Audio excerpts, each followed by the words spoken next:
पुनीश को आमंत्रित करती हूँ। पुनीश भगत सिंह कॉलेज के इंग्लिश ऑनर्स के विद्यार्थी हैं। वो आए और अपनी कविता गुड आफ्टरनून टू एवरीवन। मैं ज्यादा समय व्यर्थ न करते हुए डायरेक्ट जो पूरे दिए की सुविधा नहीं रखी, तो मैं जिस प्रकार की राजनीतिक प्रस्पेक्ट चल रहा है उस पर मैंने कविता लिखी है कि नेता बनते नहीं बिक जाते हैं, चंद रुपयों में अपनी पार्टी बदल जाते हैं। जो सत्ता में है वो मीडिया को मुजरा करवाता है। देश का मुखिया केवल अपना चेहरा दिखलाता है। चंद सवालों का जवाब देने से पहले पर्दे के पीछे छिप जाता है। एक धर्म का दूसरे धर्म में भेद बनाकर राजनीति चलाता है। देश की महंगाई और कर्ज के मुद्दों को भटकाता है और जब देखो तब 70 साल का इतिहास बताता है।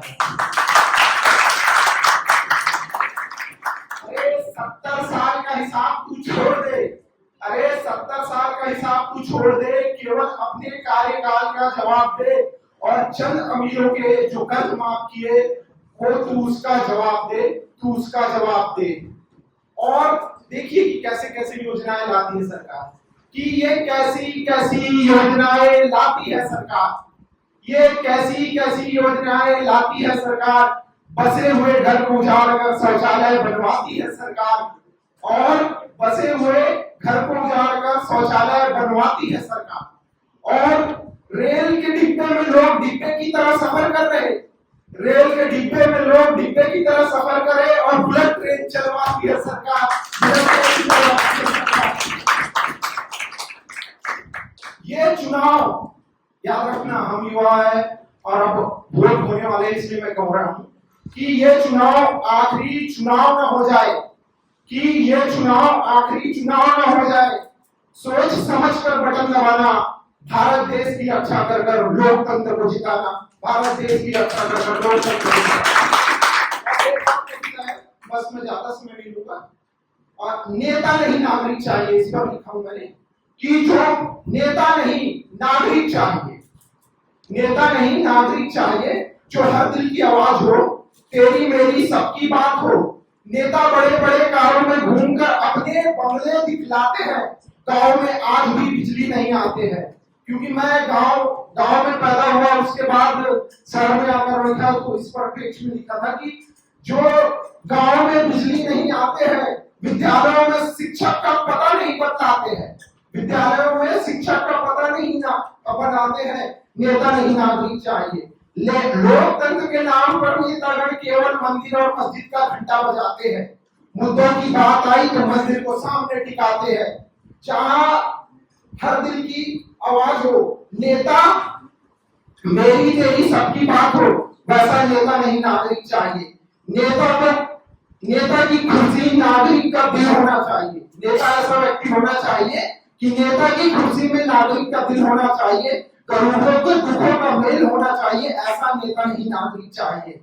हाय रे भारत, तूने लोकतंत्र की कैसी दौड़ है थामी, जिसके लोग समझ ना पाए लोकतंत्र की वाणी, लोकतंत्र की वाणी। जय हिंद, जय भारत। अगली कड़ी में हम कुछ वक्ताओं को बुलाएंगे। इससे पहले कि हो जाएगा सफर आसान, आओ साथ चल कर देखें। हो जाएगा सफर आसान, आओ साथ चल कर देखें। कुछ तुम बदल कर देखो, कुछ हम बदल कर देखें।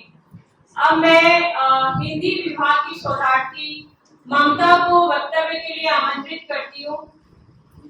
जोरदार तालियों से ममता का स्वागत करें। सभी लोगों को जय भीम, फूल जोहार। मेरा नाम ममता है, मैं दिल्ली विश्वविद्यालय से पीएचडी कर रही हूँ। समय बहुत कम है तो मैं बहुत जल्दी कह दूंगी। पढ़ाई मैंने बहुत की थी, लेकिन उससे भी जरूरी है कि बातें हो जाए और समझ में आ जाए, वो भी कम शब्दों में। तो मैं एक किताब पढ़ रही थी जो बाबा साहब ने लिखी है, जिसका नाम है rise and fall Hindu bullet, जिसमें उन्होंने मनु स्मृति जो लिखी है, उनका नाम है मनु। उनके विधान में स्त्रियों की क्या दुर्दशा थी, उनके बारे में उन्होंने बताया है। टिकटॉक पे भी जो बच्चे सुनते हैं वो सुन सकते हैं, यूट्यूब पे भी जो सुनते हैं वो सुन सकते हैं। थोड़ा मैं यहाँ पे बता दे रही हूँ। उस समय स्त्रियों को इजाजत नहीं थी कि वो शिक्षा अर्जित कर सकें, उन्हें इजाजत नहीं थी कि वो पुनर्विवाह कर सकें, उन्हें संपत्ति का भी अधिकार नहीं था, उन्हें घर से बाहर जाने का भी अधिकार नहीं था, और वो बस घर में थी, सिर्फ एक उपभोग की दृष्टि से भी उन्हें देखा जाता था। और ये सारी समस्याएं थी, वो इतनी विकराल थी कि स्त्रियों के जीवन में त्राही त्राही हो गई, जिसका समाधान किसने दिया? हम ये यकीनन कह सकते हैं कि डॉक्टर भीमराव अंबेडकर ने दिया, और कब दिया? 5 फरवरी 1951 को दिया। क्या नाम था उसका? Hindu code bill. कितनी खूबसूरत बात है, इतनी बड़ी समस्या का समाधान एक व्यक्ति ने कर दिया। बहुत मुझे खुशी होती है, इसीलिए मैंने आज साड़ी भी पहनी है कि देखो, पहले अधिकार नहीं था, आज तो मेरा त्योहार है, उत्सव है, तो मैं इसे मना। और दूसरी जो ये बात है जो मुझे बहुत खुशी भी देती है कि आज हम लोग यहाँ पे हैं, लेकिन आज भी कोई समस्याएं हैं। हम सिर्फ इसलिए खुश ना हो जाएं कि ठीक है हम यहाँ पे बैठे हैं। आज भी बहुत लोगों के चेहरों पे लापरवाही देखती हूँ, तो थोड़ा सा दुख होता है कि शायद ये अतीत के दिन भूल गए, इन्हें सब कुछ अच्छा लगता है। तो मैं तो मीडिया की स्टूडेंट हूँ, तो कहूँगी थोड़ा समाचार पढ़ते पढ़ते पता चल जाएगा कितनी स्त्रियों के बलात्कार होते हैं, कितनी स्त्रियों को आज भी पढ़ने नहीं दिया जा रहा है।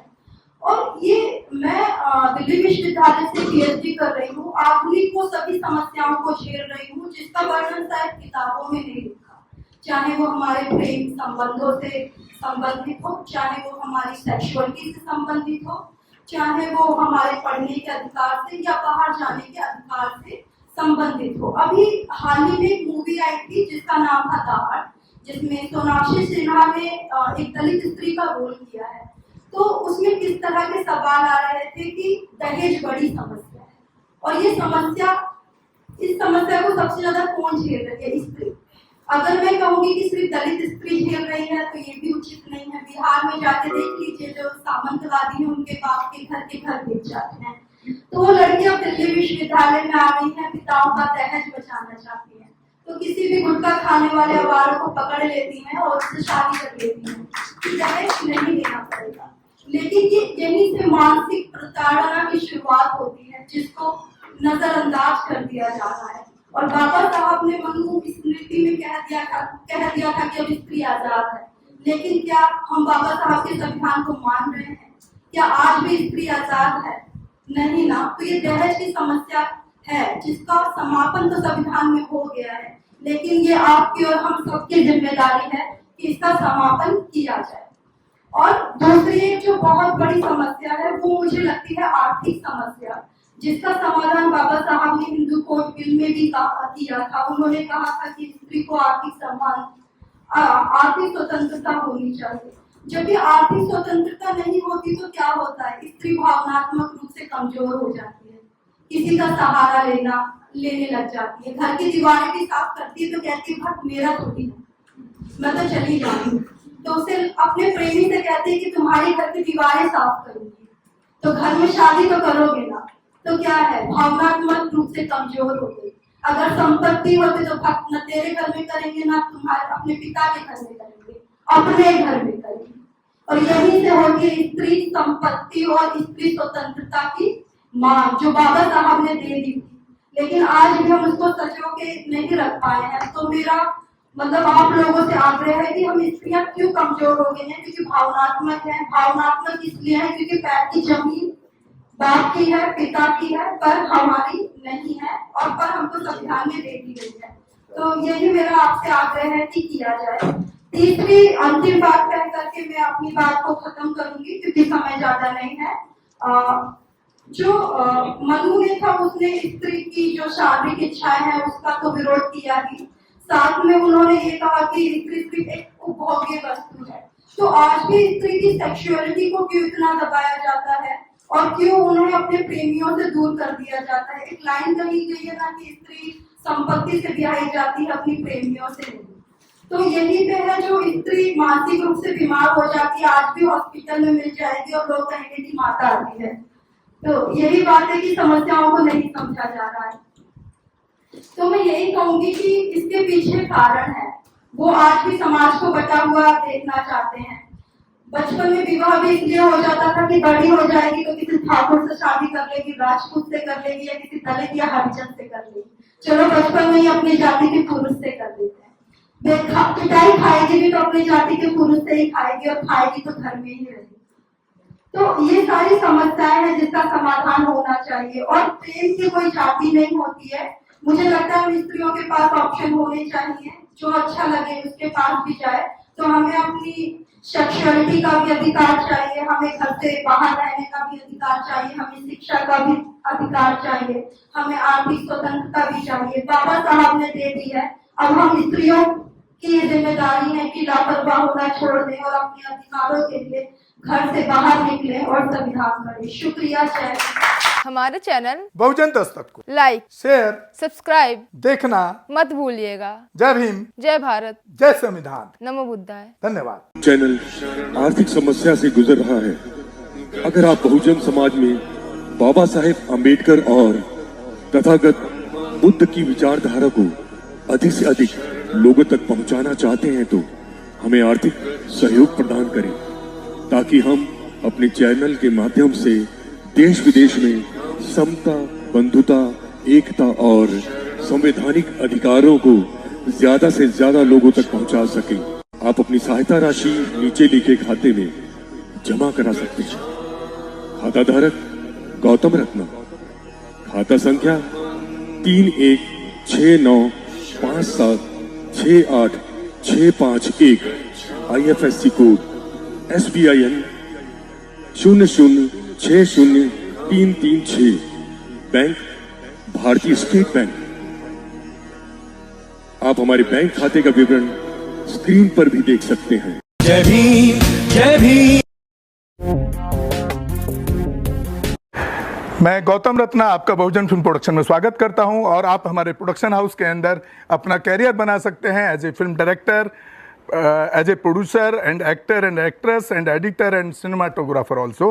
अगर आपको फिल्म से रिलेटेड कुछ भी प्रोजेक्ट आपको बनवाना है तो हमारे पास में पूरा सेटअप है, जिसमें फिल्म कैमरा है, शूटिंग लाइट्स है और एडिटिंग है। सारा A to Z एक ही जगह पर आपको हमारे यहाँ पर मिल जाएगा। तो दोस्तों आप हमें कांटेक्ट कर सकते हैं हमारे नंबर्स पर 9810085714 और 8510005714। हमारे वेबसाइट पे विजिट कर सकते हैं www.filmserviceindia.com, और हमें मेल भी कर सकते हैं gautamfilmsproduction@gmail.com पर। धन्यवाद।